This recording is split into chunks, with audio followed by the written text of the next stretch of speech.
for me, it's like everyone on Instagram that I have, there's people like from high school or like from like before that. So Oh it's my just God. like they're seeing this shit, and I know they don't fucking want to. Like I wouldn't want to. If I was like some dude in business, like going to work on the train, seeing someone like old cunt from high school being like, check out these fucking tunes.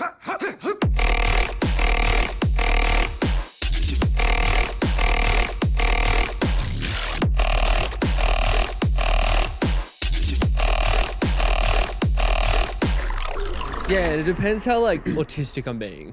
I generally kind of base it off how much time was spent just rambling about dumb shit. Or, or like there's been times where I've gone back into it and I'm like, oh my God, I was just like talking about nothing for like 5 minutes. Oh, for sure. And you know, my girlfriend, she will not fucking hesitate to let me know. So, like, does she listen in or like, you know? Dude, she actually does. Yeah, she gives it's you like, pointers. You know, she's just like, you know what she does?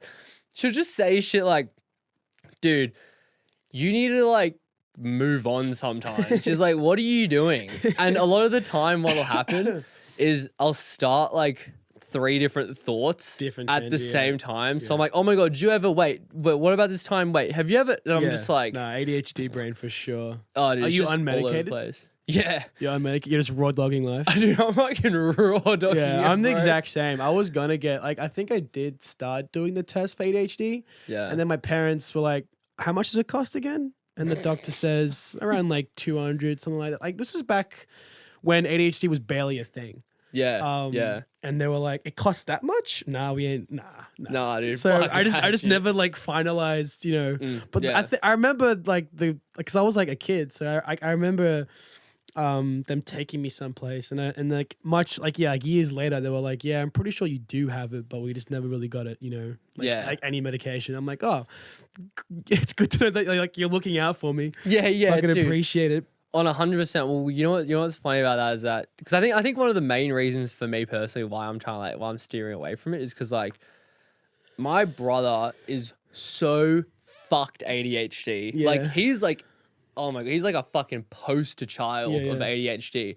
Dude, when he was like 9 or like 10, maybe 11, he would just like burn cupboards because he just liked fire. He burned cupboards. He would just burn shit. He would just be like, oh, Jesus, start burning shit. That stems. I don't know.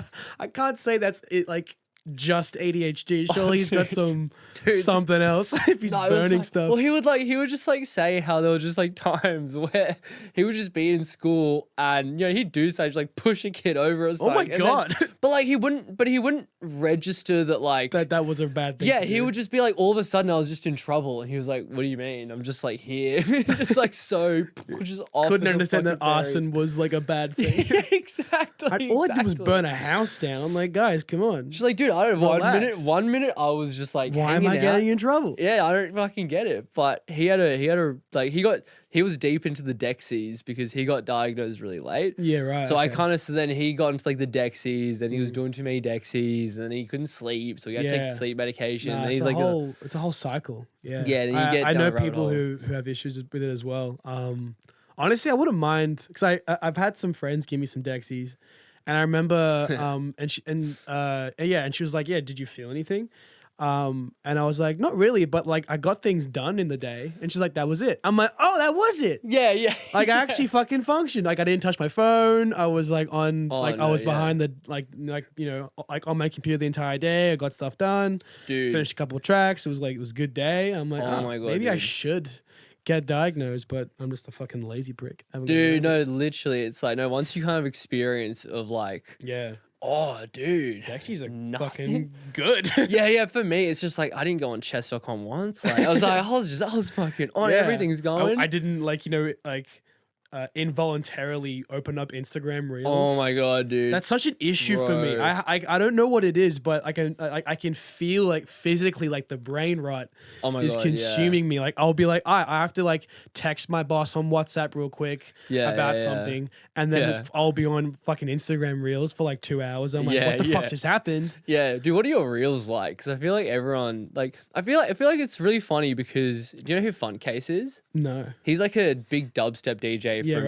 UK. Okay. And he's like, I don't know, he's almost become like a figurehead of Instagram Reels. Yeah. Because he was like commenting on all the cartel talks and like all this shit, just being like, just "Oi random boys," shit. it's like, "Oi boys, I'm here with you." Like it's like we're in this together. What the fuck? It's always just like the most random out of pocket shit, and he's just at the top, just being like, "Oh yeah, no, fair enough." I always love, like being on Instagram Reels and like seeing your mates just like commented on something fucking random. But everyone's like, what are you doing here? No, but yeah, that's it. Everyone's always on the same things at the same time. Yeah. It's like, I feel like someone's got to start studying this properly. Because there's like some, I don't know, man. The algorithms become like they're an doing ascended something being. like it's obvious that they've like, they've perfected this algorithm to keep us like, it's gotten everyone addicted. Like it's gotten me addicted for sure. yeah. It's like become a thing that I know I don't want to do it. But like if I've got nothing to do, I was doing it like whilst you were figuring some shit. I was just on Reels going, what the fuck am I doing? I could be speaking to human beings, but I'm here watching like videos that I won't remember. Like, and also I feel like it's fucked my memory because my memory's bad like already. Bro, I can't remember anything. I had this thing like a week before Christmas.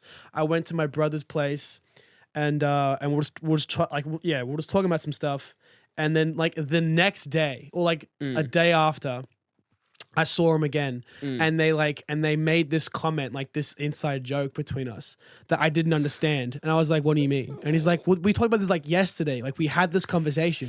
I'm like, "I don't remember," and he's like, "You don't remember?" I'm like, "No." It's like it was literally like the day before, and I completely forgot the entire conversation. I was like, "Fuck me, dude." It's so fucking classic though, but like, it's bad. But dude, I think about how it's just like, bro, no wonder everyone's got fucking ADHD though. You know what I mean? Yeah. It's almost like I feel like no one can concentrate. No, dude, because everyone's just fucking reeling it up, like just going on the fucking reels, dude. Yeah. I've been so proud of myself. Yeah, I've stayed solid off TikTok. Oh, nice, dude. I was forefronting it, and it was like I felt like I was in a hurricane of everyone just like, dude, look how fucking good this is. And I was like 20, and I'm just like, don't do it. No. Don't buy it. Don't get in. Don't get into luckily it. I never got into TikTok, but then obviously, once Instagram Reels came out, I was fucking. Well, I mean, that's dude, you're done. Yeah, you're done. What are you gonna do? TikTok's always been an afterthought because like I'll post something on Instagram, and be like, oh, I have to do it on TikTok. Speaking of posting, I don't know why Instagram has it out for me. Hold on. I'm gonna really quick because that's a great segue. But I've realized I didn't even introduce you. Oh yeah, true. Just fair enough, straight fucking into it. Yeah, sorry, my fault. Røki. Hello. Lucas, welcome. Thank you. Welcome, and how are you? I am kind of sick, on the mend, but I'm feeling good. Thank you for having me. Yeah. Well, no, thank you for coming. And I mean, that's a great little segue because out today, your debut EP. On Friday, yes. Almost here. No, today. Oh yeah, because it's coming. So I got you, dude. Yeah, my fault. Out today. Yes. I've been thinking about that for like a day. I was just like, no. Pretend it's Friday. Allegedly. Yeah. Friday. Yeah, you crushed it. No, I ruined it. My fault. All good. Yeah, out today, my debut EP, I guess, with POV. It's cool because I've I don't think many people. I've asked around, but like, oh, do you know of POV? And some do, some don't. But if you're like me and just like scouring SoundCloud for just these weird underground tunes, I've known of POV for a while, and so I think you got me onto them, or I think at least I think I was. You're the reason why I have an EP because if without you, it wouldn't have happened. Well, no, dude. I mean, you're the one who had the songs though. Yeah, but you got the shit, dude. Because you sent them our collab. Murder, and then it kind of just went from there. But it's weird that it's always weird having like people that you don't know go, I fuck with this. Let's like support it. So it's cool. It's a cool feeling. No, it's sick, and I mean, like, and on that as well, it's just like your tunes are just fucking unreal. Like they genuinely are, dude. I was thinking about this on the way here. It's just like your tunes are genuinely like better than Blackouts. No, better than don't Bombs. say. No, I'm gonna say Daniel's gonna. No. That's Daniel said that it. before, but I know he was just trying to hype me up. No, what it is he's got the brand down. He's got a solid brand. He's built up a solid brand. But in terms of like tunes. I'm Daniel? Røki. Get fucked. Nah, like he's crushed it. Like he's been. I think like the first time I met him was at the Cult when I supported him. Yeah. He's a really good dude. He's always been a guy that's just like about supporting music. Because I remember meeting him. And I was like, hey man, I'm also DJing tonight. He's like, oh, like, are you Røki? He was the first person to not have met me, but then also got my name correct. I was like, I'm like, cool, sweet. And so I got to know him then, and eventually I've met him a number of times after. But he's always been super supportive. So having a guy like him kind of support like the Australian scene in terms of music has been great, because he's gotten a bunch of Sydney artists on that series he does on the Filth Friday series. Yeah, because I saw him do one with doing with Crime Wave too. Yeah, he's on with that. With him, with Sold Out, I'm pretty sure. Yeah, a number of others. Yeah, no, he's on top of it. No, he seems like good fucking value, but like, it's nice. It's nice to see kind of like, I don't know. It feels like Australia is actually feels like something's happening. Yeah, it's like something. It's like, okay, yeah. People are actually doing stuff. Do you know what I mean? Like, honestly, seeing fucking, the two forefathers of modern of modern Australian D&B being Blackout and Don Darko. Yeah, for sure. It's cool to see how far they've come, and like that new Australian D&B artists can actually kind of pave a way. Like, and also with Don, I think he's starting a new initiative this year with like trying to get D&B to Asia or different parts of Asia, which is pretty cool. God, I feel like if there's like someone that I just want to get a beer with, I want to get a beer with that guy. Yeah, Quincy. Do you know what I mean? Yeah, Quincy's cool. His work ethic is fucking insane, because I was talking to him about what he does, and he doesn't just do like, obviously no one just does music, but he's a big part of like Inhibit, so he does a lot of like the booking. I was talking to him, I was like, I had a chat with him at the first Run the Numbers, and I was like, I'm supporting like the second one, and he's like, I helped get them like into like Australia. I'm like, of course you did. He's just everywhere. He's just, somehow he's always a part of something. Like if anything like EDM, like, well, obviously D&B related in Australia, he has something to do with it for sure. Yeah, for sure. No, but they're two very influential good blokes. No, fuck yeah. It's nice. Yeah, it's nice kind of having that support as well. Like, it is fucking cool. But yeah, bro. I mean, like, I'm so fucking stoked to see you on POV. I'm so stoked to see you have an EP, because you just consistently come up with fucking slappers. Yeah, cheers. Like, it's been a while since I've made those tunes. They're quite old. So I've definitely felt like I've progressed since then. So I'm keen after this EP to kind of come out with some newer stuff that I've been working on that's kind of more reflective of who I am now. But no, it's cool still to have that. I've had that for ages, and so it's cool to have that little idea kind of come out. But no, it's cool. But like, because I posted the reel on Monday. not yesterday. No, it was Monday. Because we're about to talk about Instagram. Fuck me, I hate Instagram so fucking much. What a fucking do you know how on the what settings, am I even doing here? when you post stuff, do you know how like there's a setting that you have to manually tick? Because it'll manually be off, or like automatically be off. It's if you have shitty internet, or if you're using 4G, when you post shit, Instagram will just make your video less quality. It'll intentionally make it less quality, so that way it uploads quicker. And so I remember posting it. So that's one issue, right? So I remember posting a reel going, why does it sound bad? Yeah. And funny enough, Blackout texted me and he's like, why does it sound shitter than usual? So what's going on? I was like, I swear it's Instagram. And he's like, yeah, of course it is. Yeah. But no, it's that. And then that wasn't, so I've fixed that issue. But then again, yesterday I posted another Instagram reel. And it's fine when you're editing it in Instagram, and then you post it and it sounds fucking awful. I'm like, fuck, what is this? And so I've figured it out. But it begs the question, like, I see a bunch of like producers and DJs putting out content all the time. I'm like, did they also have this issue at the start, having to figure out why it sounds so bad? Yeah. I've asked around. No one's had the same issue as me. So I guess I'm just doing something wrong on my phone shit. I don't know what it is. Bro, do you edit on Instagram? No, fuck that. But I think the issue is Instagram. I looked it up, and apparently Instagram Reels, when it posts, it will add 3 dB of gain. So if your shit is already like fucking maxed it's already out, up, it's just gonna clip. It's just gonna clip. And so when I posted it, it just sounds like it's clipping a shit ton.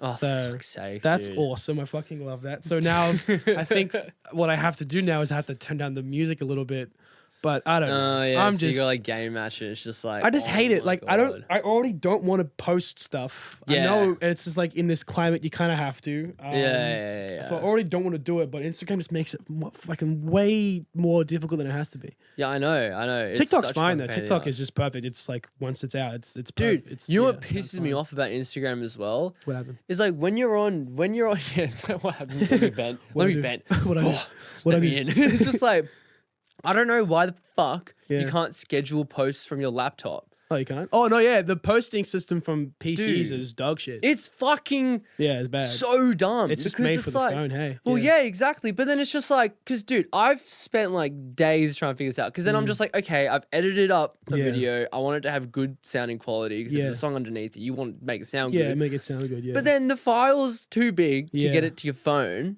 yeah, and then right. Okay. I'm on Windows, so I Yeah. can't airdrop it. Yeah. If that even works on Apple. yeah, right. Okay. But then, like, I can't schedule it, so I have to like make the post. Like a lot of the time, I'll make like the post because I have this problem for the podcast because I'll Yeah. do like a press clip and like yeah. like, So do you post from your picture- laptop to like preserve quality? Is that how that works? yeah, Yeah, because 'cause I've heard that that's what happens. Yeah. yeah. Because then I want to, especially if like, because I'll get you to do it too. Yeah. Today. Yeah, of course. Yes. There. Yes. Yeah, we already did it, but Yeah. what we did was So you get me like send me like a video of you like DJing or whatever, Yeah. and then I can't get that video Yeah. from my laptop to my phone. To your Apple phone. Yeah. Yeah, because you can't. Unless yeah, just. well, unless if Can't I hook were up. to no, I can't do that because the only thing I could find was that I can only import from my phone onto my laptop. Oh. I couldn't make it go the other way. That's weird. And then if I download like a video from you straight onto my phone, the Yeah. quality is just fucked. Yeah, it's. And I'm like, Instagram. Yeah, I wasn't fuck's your meant for this problem? life. I wasn't meant for the life of like making content. Yeah, but I guess I'll try and get better at it. But like, fuck. It is what it is, right? It's tough. But like, I've kind of because it's like for me, it's like everyone on Instagram that I have are there's people like from high school or like from like before that. So Oh it's my just God. like they're seeing Yeah. this shit, and I know they don't fucking want to. Like I wouldn't want to. If I was like some dude in business, like Yeah. going to work on the train, seeing someone like old cunt from high school being like, check out these fucking tunes, and not being into D&B and listening to that shit, I'd be like, what the fuck is this? Bro, oh my fucking So I feel God. for it. Like whenever I hit post, I'm like, I'm sorry to everyone who doesn't give a fuck. But like, I guess that's No, just part yeah. of it. Like, you have to kind of get used to that. But I think especially it's so funny because I know when I kind of like started, I mean, I went through a big phase of just like posting just fucking bullshit, dude. It's just Yeah. like you go through the phase, you try to figure it out, and I Yeah, for tried to sure. figure out by just fucking shit posting essentially. I think I became like a shitty fucking meme page Just- for yeah, a just second. Just, like, become a meme random page. Shit fucking videos, but. Like I remember doing that and then just like changing my personal to like my DJ because I was like I don't really care. Like, yeah, don't I really- was never really using Instagram for personal reasons. Well, anyway. exactly. Yeah. Yeah. Same here. I was just like, I guess, like I post every now and again, but I'm not fucking 16, right? I'm not fucking posting like, thanks for the sick house party. Yeah, You know what I yeah. mean? It's just like, Yeah, I'm not out here posting pictures of me trying to look cool. or, Well, yeah, yeah. exactly. Dude, the fucking point. How many of those did you do? Be honest. Oh, doing the fucking point. videos. I've always hated. You taking dodged it. photos. I've always hated taking photos, so I don't know. Like my go-to is just a big old cheesy smile. I guess. No, that's so wholesome, dude. Yeah, That's I don't know. So People who wholesome. like to look tough can like. People can pull it off. I know I can't. I can't pull it off because people know what I'm like. Yeah. So that, and, like he's not like he's trying to look cool. It's not. It doesn't like it won't suit my personality. But yeah. I've always been happy with a cheesy fucking. Wow, that's big so grin. evolved of you because I went the other way where I was just the as insecure taking pictures, but I was like, I guess I got to do the fucking Straining to the look point cool. me. Yeah. Like, shut up, dude. Shut the fuck up. And anyone who grew up around the north side of Sydney, Yeah. you know exactly what the fuck I'm talking about. Oh yeah. You've I mean, seen so many I of could them. name on like for sure. Everyone did it. Yeah. No, like my favorite is it's like Sammy Vergie's smile. I like that's the smile. Oh, I'm that's going so. for. I know that's wholesome so ass wholesome. smile, just so That's cute. so you know? wholesome though. But it's just like, funny fuck because he yeah. makes like wholesome music. Like he makes like I guess his smile could like, you know, like reflect his music. Whereas with me, a giant, you know, cheesy smile does not reflect yoys and like, weird fucking music. But hey, like, you know. I feel like a lot of it is in the dance move as well. It's like how you dance. Yeah. Savage Virgie's so fucking bouncy. It's very bouncy. I'm still yet to figure out what my go-to dance move is. 'Cause people have different, like, you know, styles. Dude, you think it's like, people everyone hump does. like, you know, like the decks. I've never been a big humper of the decks when, like, I've done it a couple times. I'm like, this doesn't feel like me. So I've been like, and then I was doing like the hand waves that Sammy Virgie does, but it doesn't really fit the music. So I'm still kind of like trying to figure out what my go-to style is, you know? Oh my God. And there's like a few of them where you just want to want to get your fucking fist out. My favorites is Amplify. He's a little crackhead behind the decks. I love it. It's so funny to watch. Oh, he's a fucking... He's dancing like a mile a minute. That's not the right word. Yeah, whatever. He's going. He's fast. He's vibrating. Yeah. No, he's cool. That's so funny. It's like you really do. I feel like everyone kind of thinks about. Have you ever done the thing? I'm adding myself it's so classic though. Have you ever like thought that you're gonna play a song and you're just like, what do I do with this song? You're like, I'm gonna try like, I don't know, like do a dance or something. Move to Not it. like do a dance, but like on the low key, and it just like never works. like as in like whilst you're performing, just to try and come up with a dance for it. Oh, not even like a dance or like I'm gonna like headbang in this way for this song. Do you ever do that? I've always just been too focused on holy fuck, I need to get the next tune in, and you get the next tune in. I'm stressed. I'm not a DJ first and foremost. I'm a producer, and so obviously since I produce D&B, I have to learn how to DJ. But like I'm up there, I'm like I need to get to the next thing. Like I see a lot of people who like you know, DJs who can just like do it on the whim and look super calm. I'm yet to get to that point where I'm calm. I'm usually like I need to get to the next. I'm not anxious or nervous. I'm just like I'm thinking a lot. I'm going, okay, like next thing. Yeah, whereas people just be like, yeah, cool, I'm having fun.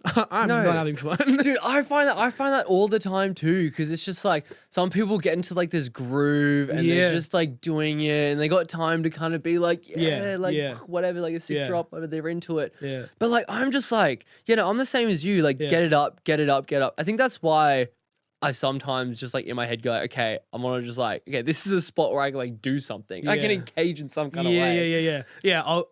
I give myself some like downtime to like actually experience. It's just like, you know what? Let's mix it in like a phrase earlier, just to like, it's like, can we all just have a fucking breather for a second? Yeah, like that's why I prefer to do like I love back to backs because that's just where like where you can actually just enjoy yourself. Yeah. Whereas when I'm by myself, I've kind of gotten better at like, because there's a big culture around doubles and like, I've always loved doubles. Who doesn't? But like, I've kind of tried to, I don't know, like I'm a big stand for if it's a good song, then maybe you don't have to always double it. Maybe you can just like listen to the song. Yeah, for sure. And so like I did, I did a set at Steppers and I think my brother was like, "Where are the doubles at?" I'm like, I'm vibing. Yeah, I like these songs. I want to listen to these songs. Yeah. Like nothing's worse than like a double that just doesn't work, and the person will kind of just stick to it. Yeah, not. Yeah, I know. So, I think this is why I had to like pull myself away from drum and bass a little bit. Yeah, right. Okay, yeah. My brain wasn't ticked like that. Yeah, I was fucking because you've gone full dubstep, stupid. hey. Pretty much.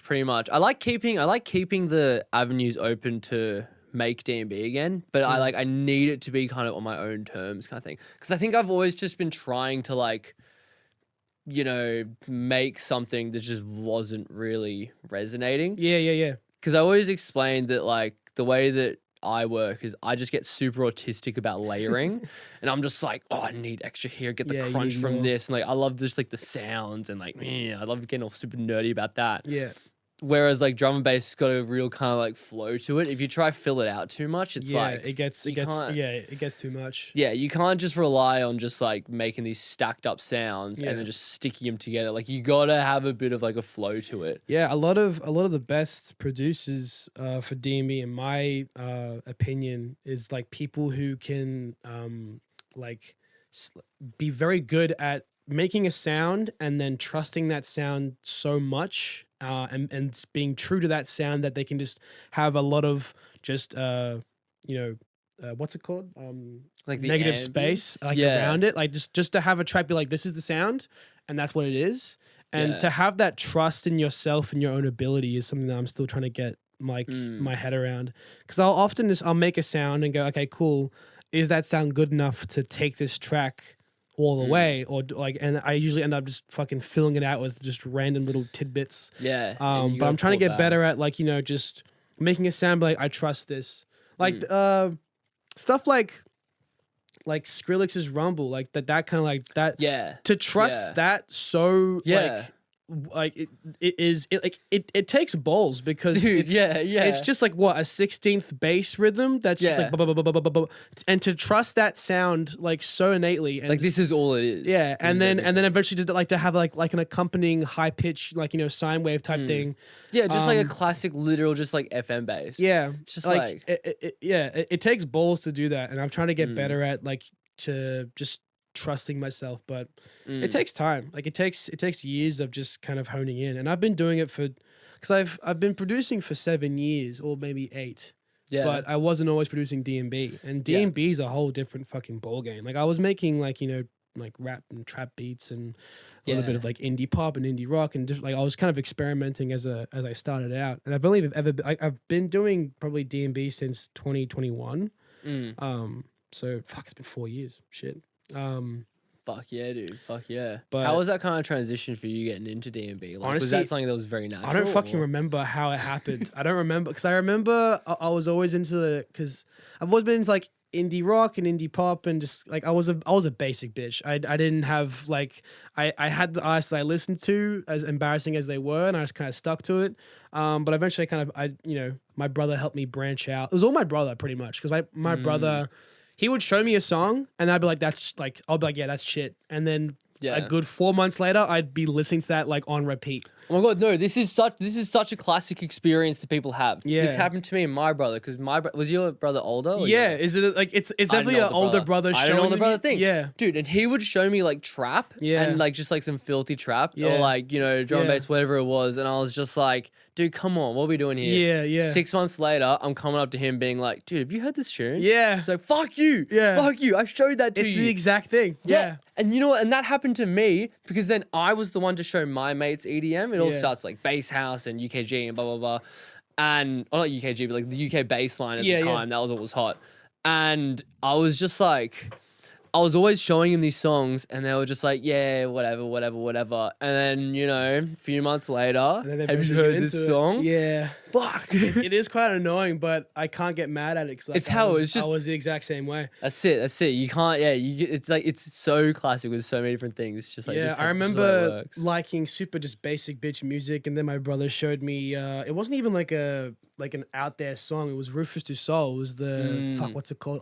If You Want Me, was that the What So Not remix, or was it just the original? Inner Bloom? Inner Bloom, that's the one. Inner Bloom. He showed me Inner Bloom, and then when the drop came in, I was like, oh, this is stupid. Sounds like a fucking dying donkey. I'm like, I was making fun of it. Yeah, he's like, nah, it's cool, man. And then a good 4 months later, I'm like, this is the best song in the world. Yeah. And the same thing, like he showed me he showed me Mac Miller, like he showed me Blue World. And I was like, this song's a bit silly. And then again, like it was less than that. It was like, I'd say probably like a month later, it was probably, I listened to it like every single day for a whole year. It was like my favorite tune.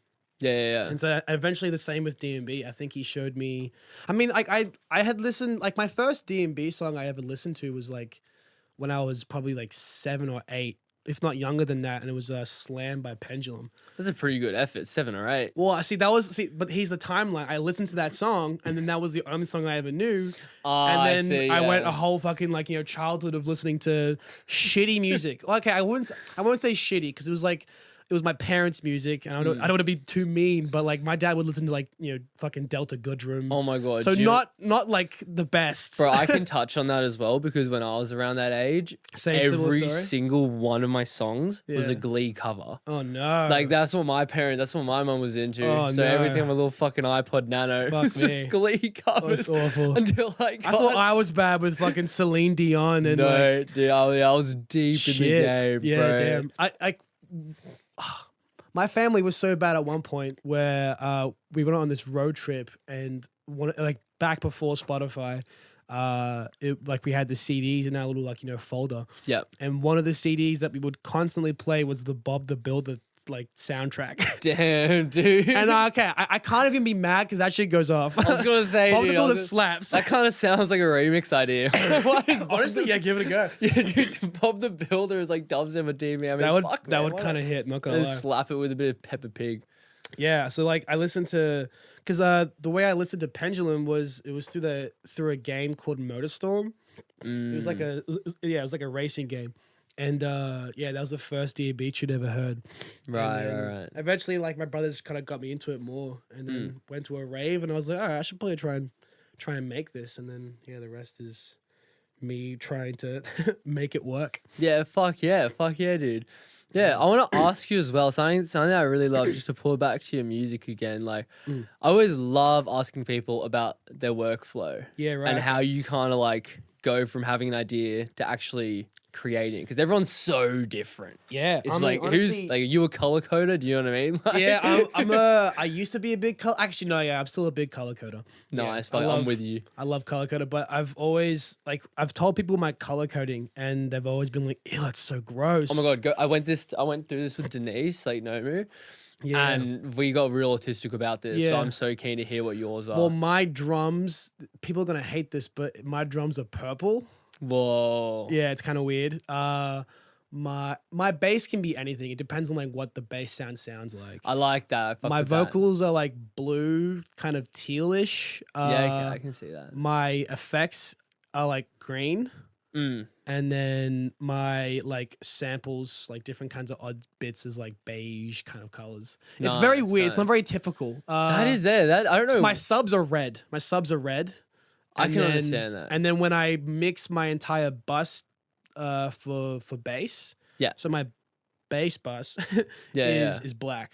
So this looks clean on like the Ableton. This looks really nice. Oh yeah, because they kind of track together as well in the actual playlist. It just looks nice. And then when I put everything into the one group, I make it white, and then I'll have like my reference track be somewhere else. Whatever the fuck's going on, yeah. But my workflow though, it's always different. It's honestly changing. I think that's the best way to do it though. Yeah, like all of last year for a hot minute, I was just like, yeah, cool, yours are back in. Let's do that. Like, and I think every fucking producer and their dog was like, let's make a song that goes yoy. Yeah, dude, I know. And I made a bunch of tunes like that, and I was like. But recently, I've just kind of gotten sick of it. I've kind of I've branched away. But my process was always just like, I'll find a sample that I like. I'll always make drums. I love making drums. I love I haven't gotten to the point where I can like make my own drums. I've tried.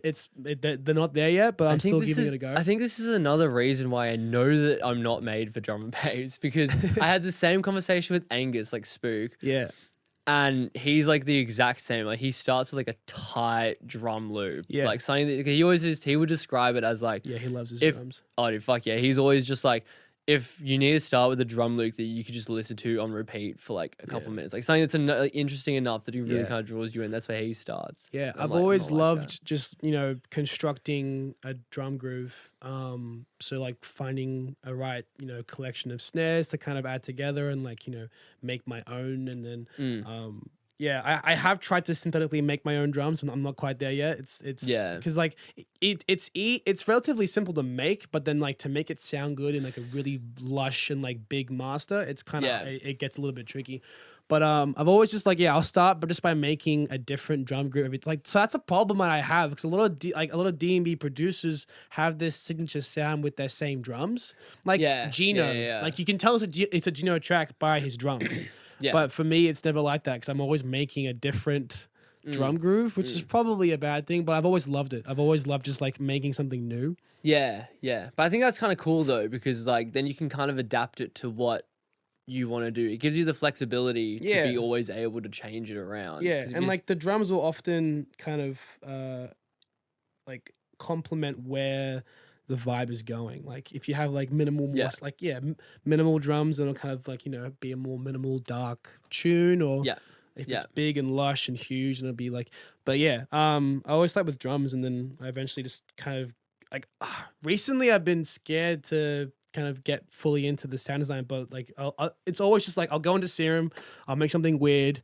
It probably won't work out, and then I'll bounce it out, and then I'll just put it through a fuck ton of like weird processes, and then bounce that out, and just keep going until I got something weird, and then I'll be like, all right, this could be a cool turnaround sound, and then by that time I'm in the workflow, like I'm in the zone.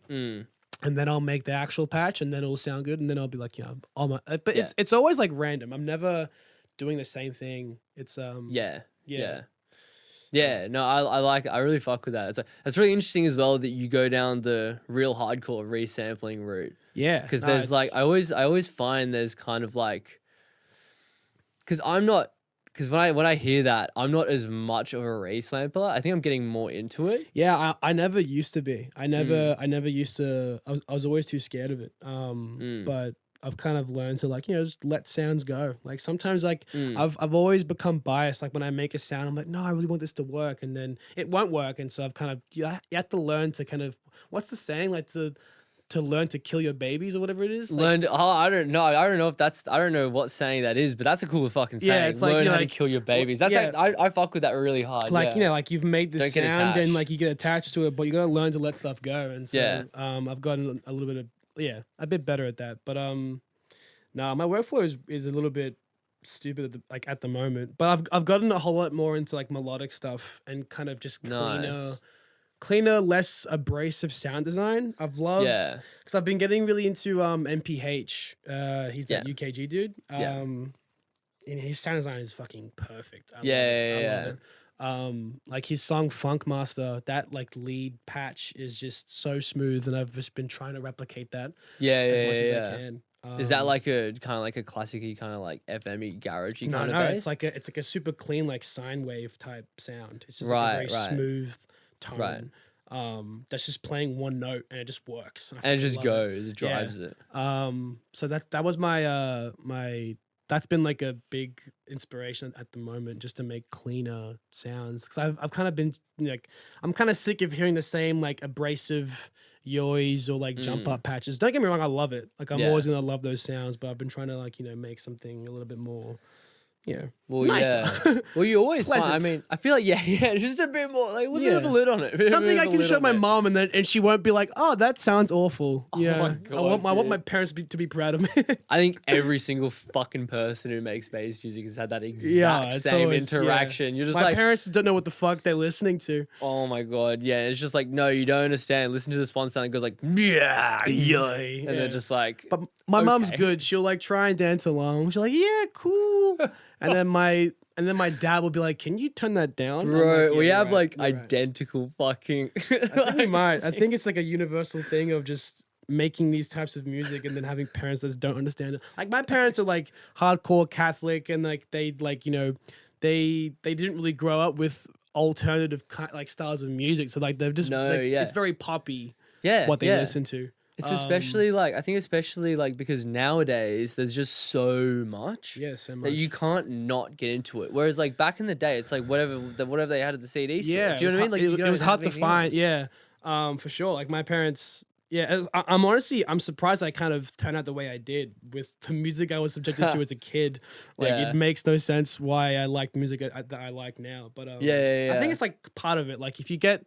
It's like people who raise their kids like super religiously, and those kids end up not taking taking part because of like, if you push something too much on a child, then they're usually gonna like reject it or turn to hate it. So I think that's probably what happened with me in music. Of course. Like, don't get me wrong, Delta Goodrum's great, love her, but not anymore. As a kid, I was like, Delta, fuck yeah, let's go. I know a guy at SAE, who obviously where we are now, where I study, and he's got some crazy niche going on where he makes like video game music inspired by like that's cool. I want to say Battleship, but what's the like Battlefield? Battlefield. Thank you so much, bro. Battlefield 1 has like my favorite soundtrack. I love that soundtrack. No, that's what he's like. He's so fucking into it. He makes this cool like ambience, like Call of Duty Battlefieldy type music. And his dad is a hardstyle DJ.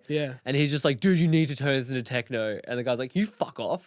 That's actually that'd be a good like what's it called, blending of genres. No, it fucking dude. No, I love 100%. soundtracks. Soundtracks are like one of my favorite. Like, I think it was one of my highest genres last year. It's always been a high genre on my Spotify Wrapped. That's sick. I've always been. That's so evolved. Oh my god. I love soundtracks. Like, I've always been super into it. And like for a long time, I always wanted to get it like into making it. Like, a lot of the tunes that I made before D&B was just like soundtracky type stuff. It was, yeah. But like, yeah, people like Matt Quayle, he did this show called Mr. Robot. He's done a bunch of other shows. He has some really cool tunes. There's this guy called what's his called? Ludwig Göransson. Do you know him? No, I'm not. He did Oppenheimer. Oh, So if you know, like, that classic, like da da da da da da da da da da da, that tune, he made that. Yeah. That tune's really interesting. It's like the way that he made that tune was he had like the melody, but then every bar or two, it would jump up in tempo. And so like the first bar would be like quarter notes, and then the next bar would be like triplets of some kind. I forget what like the exact rhythm. But then after that phrase, it would like bump up in tempo, and then so these and that was like the first time that was kind of done. And so these symphony like these instrumentalists had to kind of learn to get in time before getting in time. So the way that like, so they had to record that live, but to record something live where it changes tempo by an odd amount every like certain bars is like extremely difficult to do. So the way they did it, fucking crazy. So like the way they did it was a bar or like a bar or two before they had to change tempo, they would hear the new tempo click in their ears to know what timing for the next bar. But whilst they're listening to that tempo, they had to play the other tempo, which is fucking mental. Man. So I love Ludwig Göransson. He's insane. He did Ludwig Göransson did like Oppenheimer. He did Tenet, two of the Christopher Nolan movies. Oh yeah. Oddly enough, he did the soundtrack for Community, where he met sounds like a cashew. Yeah, where he met Donald Glover, and then he became Childish Gambino's producer.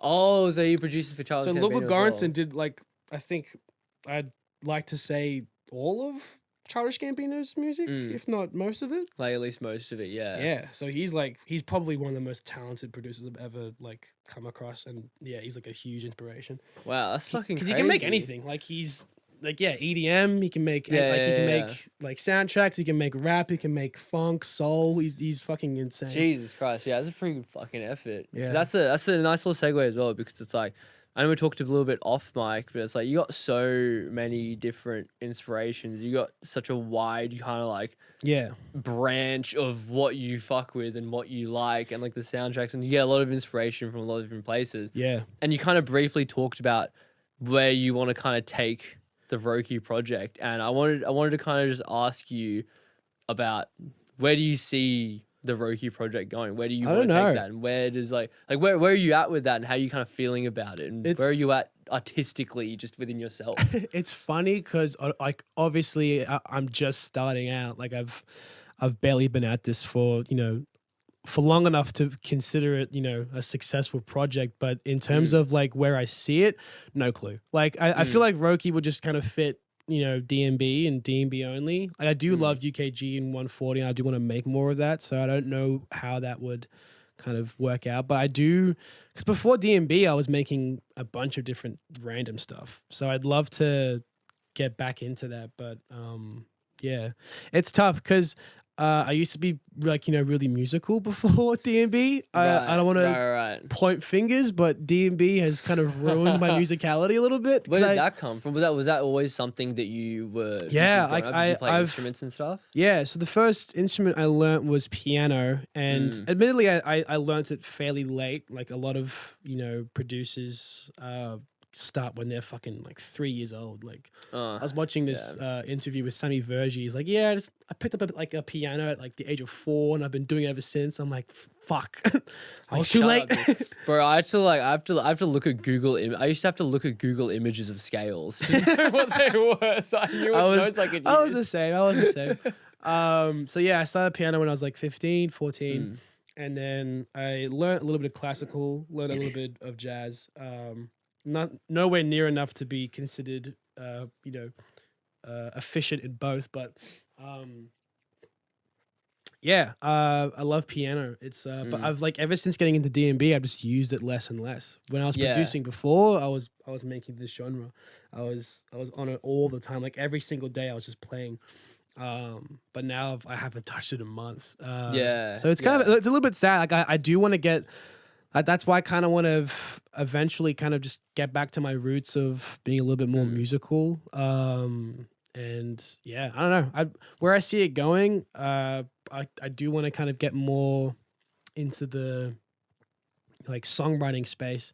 Yeah. Because I've been producing for a friend. She makes pop music. And so yeah. You made a drum and bass song with her. You guys released. Is that the same one? Sorry, which one?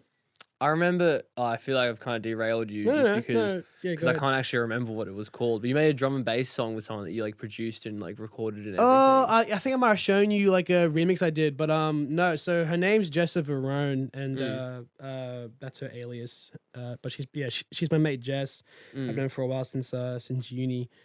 So I've been like producing for her, but like I've always kind of loved that aspect of production of just like it's not mine, it's someone else's, and I want to like help their. You're like facilitating it. Yeah, almost. like what they want, I'll try and see come to life. And and ever since getting into D&B, I've just noticed that I'm like a whole lot less help. Like when I like first started helping her with music, I was like, you know, playing guitar and I was kind of getting chords down, helping get melodies down. And now I'm just like, melodies, no clue. Absolutely no fucking clue. I've lost a lot of but no, I've always loved that aspect of production, like working with other people. Her song on Spotify just recently hit 12K, which is pretty cool. Damn, that's pretty fucking solid. Which for a first release for like a pop artist in Sydney, is fairly decent. So. Yeah, that's not the easiest. Not the easiest numbers to get into. No, it's a pretty hard space to get into. It's very oversaturated. I mean, all music is oversaturated at this point. Yeah, but 100%. especially with pop music in Sydney, it's like everyone's trying to fucking do it. So. Well, yeah, especially it's like imagine it's like if anyone thinks of getting booked as like a DJ in Sydney, let alone like anywhere, is hard. Yeah, like getting booked as a singer. Imagine being a pop singer. Yeah, that's tough. Fuck. Like, actually, that makes me think of this artist that I went to high school with, which is funny. It's funny how worlds collide. It's always made me. Like I've never been good with worlds colliding because like a lot of it is happening now because like I've like all these different circles that I've kind of become part of. But there's this artist, there's this Sydney artist called Ula, who is doing well. Like so one of my good mates is the drummer for her, and she recently played for like Hordern Pavilion.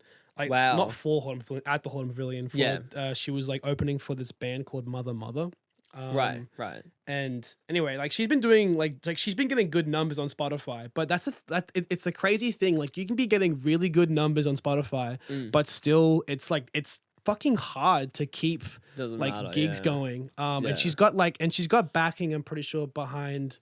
I think like the management that she's with is the same management for Rule. Do you know Rule? No, I'm not Australian. sure. It's like the Australian Shawn Mendes. Right. I see. That's such a. I don't know. I can't tell if that's offensive or not, but I doubt he'll ever hear this. But like, yeah, she's got good backing and she's got good support. But it's crazy hard to get gigs. I could just imagine for pop singers. Yeah, I could just imagine. Yeah. It's like I feel like it's one of those things. It's like I always think about how my brother, he's really into painting and stuff. Yeah. And I kind of got clipped with the music, he got clipped with the art. And we kind of like compare our different kind of like journeys almost. And it's really funny because he's just like, well, I kind of say to him, I'm so glad I wasn't good at art. 'Cause that's a fucking hard scene to get into too. And it's like, it's way more competitive. People aren't very friendly. Yeah. And in music, it's so much easier just to be like, bro, do you like bass? Everyone's like, yeah. So, do you guys like want to hang out? Like, yeah, we can do that. The Sydney scene is so nice. It's actually it's so cool to see that everyone is like super like supportive of each other and and it's like a tight knit group. I was talking to because Emma, she lives in London. Well, no, she doesn't live in London, but she used to live in London and she was telling me like the scene there. is like less like it's still friendly, sure, but like the circle's like so far apart, and it's just like it's hard to kind of have that, support network. Yeah. And so Yeah. apparently, the support network that we have in Sydney is a whole lot more rare, I guess, which is cool. Like but it's not just like in Sydney, like you get it from everywhere. Like you get people in Brisbane and like Perth having a similar, connection. It's cool to see. Yeah, no, it's nice. I think it's cool. I think it's cool. Like, it's really interesting thinking about like the one thing that I think about with Europe and the whole thing over there. It's like, I've said this a few times, but it's like, dude, I love America because I feel like in Europe it's got a bit more of like the kind of like the swag to it. And people are a bit more like, what I mean? People are a bit more like cautious of you. Yeah. People kind of like stick to what they know. Yeah. It's like understandably Europe's like, Europe's Europe. Everyone's kind of like a bit to themselves. Yeah. But like, bro, you go to America, everyone's just like, yo, you Aussie? Yo, yeah, they're super in your face. Like, what? Everyone's just like but everyone's so friendly to each other. Everyone's just like, yeah, man. Yeah. And then you get shot in the face. No, you might. Yeah, it's like, I haven't been to America in a while. But no, I do understand. Like, I had the similar experience. People in Europe, I will say, like, depends on which country you go to, but you get either people who are like, rude to you up front, but then once you get to know them, like they're like the nicest people. I feel like that's kind of Europe in a nutshell. You got to break it down a little bit. You got to get through. Because I used to live in Denmark, and that was shit. Yeah, like that was the case. Like people in Denmark had stone cold faces.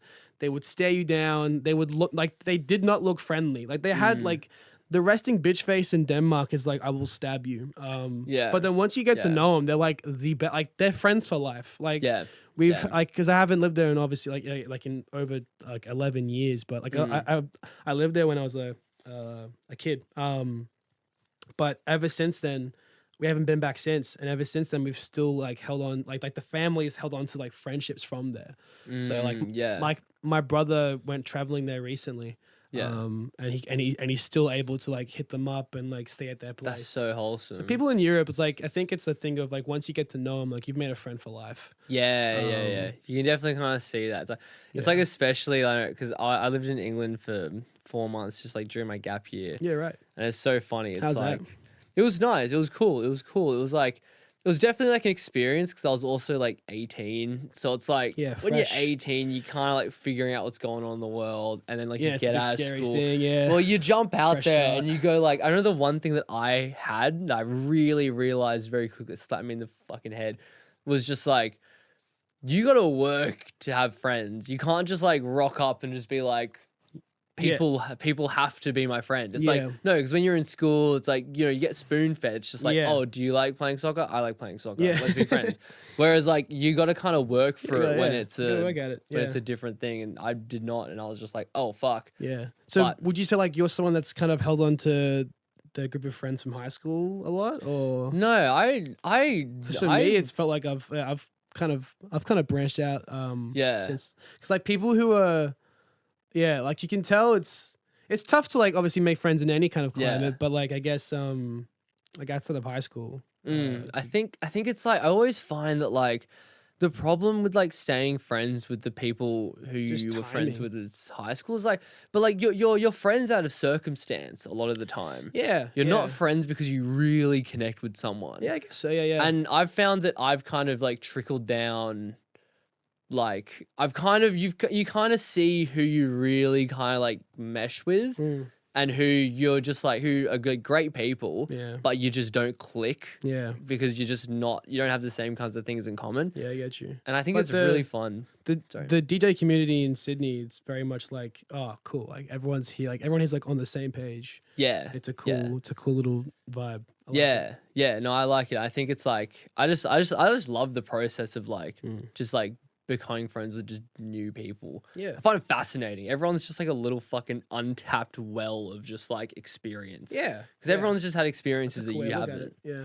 Because it's like everyone's just, it's like, I mean, that's why I kind of like to start this. Is that it's just like, It's like, what's Get to know going on people. in there, Yeah, dude? what's going on? Yeah. I'm not Yeah. even. I want to like drill in there and just just like, what the find fuck's out. happening, dude? Not much, really. It's kind of just white noise and white- just a dark abyss of just nothing. Yeah, just hungry. Yeah. I'm hungry. Occasional bass noises, and then Piss, that's pretty much it. And need to then, pee, yeah, beats. sleep for 14 hours a day. Sleep. Yeah. Oh, Jesus Christ. I Not much fucking going on love that. in a producer's mind, that's for sure. No, I wouldn't say so.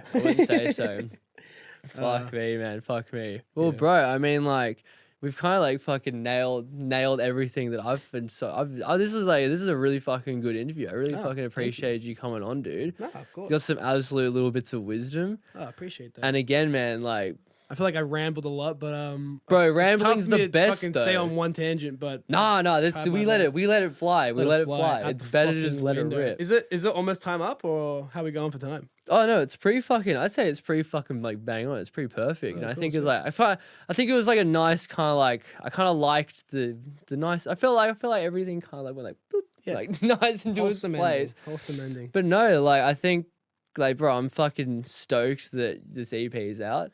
Yeah, I'm cheers. absolutely fucking stoked for you because I think that you absolutely deserve it. Thank you. And Thank you. I think you need to stop being so humble. You need to shut up. I don't think it's humble, because like humble would imply that like I'm nice about it. Or like I feel like with me it's like I'm just unsure. It's like people go, oh, like you're being too humble. I'm like, no, I'm just like I don't know.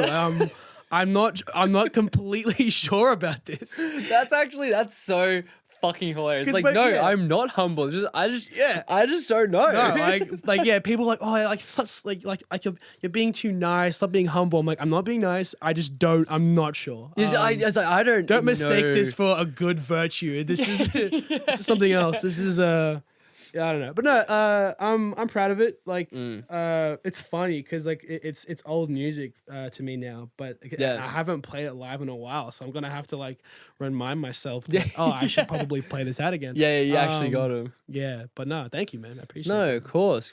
Well, yeah, everyone go fucking stream it, Thank run you. it up. Yeah, it's Stoked. it's called "Say You Want Me." It's funny though because all the fucking tracks that I would make with these samples were super needy. So my first release was "Do You Love Me?" Now this one's called "Say You Want Me." I'm like, I sound like a fucking crazy. Are you okay, man? I don't think I am. Okay, man. I might be lonely as fuck. It's super needy ass titles, but I'm gonna try and make some regular titles after this. So I'll make some regular fucking music.